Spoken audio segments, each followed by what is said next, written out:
What did you see in someone's home that told you, yep, they're rich? My friend's dad was an oil tycoon. He had a T-Rex skeleton in his hallway. A copy of Architectural Digest magazine with their house on the cover. A kid I was friends with in high school. His parents had a new house custom built. Huge house, custom woodwork, beautiful details throughout. Very expensive. I used to go over and hang out with my friend, swim in the pool, watch movies in their theater, etc. But despite all that, the thing that stood out to me was this. One day I walk in and there's a brand new Steinway grand piano in the living room. His mom says she wanted to learn to play the piano, so they bought one. I play piano. Steinway pianos are amazing. They play beautifully and sound wonderful. Every Steinway piano is handmade in only one of 2 locations in the world. They're like the Rolls-Royce of pianos.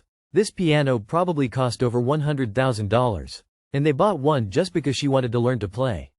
When they have a very confusing sink. Not even in their house. Was driving to their home and was looking for which side street off the main road they were on when GPS said, "You've arrived," but I saw no house.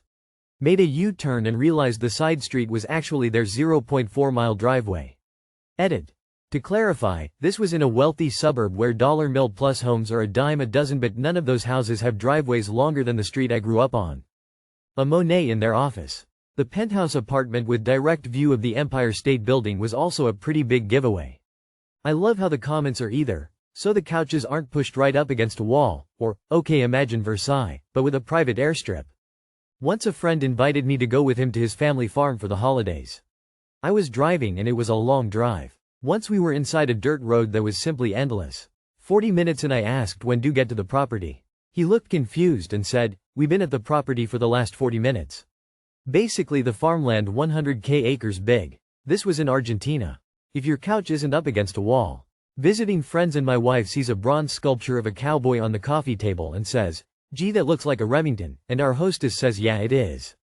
No full street address. Just the name of their house, Hampshire. College friend who had a thick southern accent and generally put out a country boy vibe, though he lived in the DC suburbs of Maryland. Invited us to his parents' house on the border of West Virginia so we could go skiing at Snowshoe. We figured, tar paper shack. The 3-story wall of windows looking out on 300 feet of frontage on Deep Creek Lake was a giveaway that country boy was not what he seemed. On a sad note, I'm going to his memorial party on Friday. He passed away in a freak home accident on January 3rd. I've known him now for almost 40 years. This is the big get-together of his college friends. His funeral was small, family only. And it will be a party. Because he was the kind of guy who inspired that. Expecting over 100 equally close friends to attend. You're at their 4th home. They bought 2 apartments and turned them into one huge unit. Walls were torn down, plumbing was modified, etc. They also had a room with separate temperature and humidity control that was used as a wine cellar. The 64 size Crayola crayon box, with the built-in sharpener.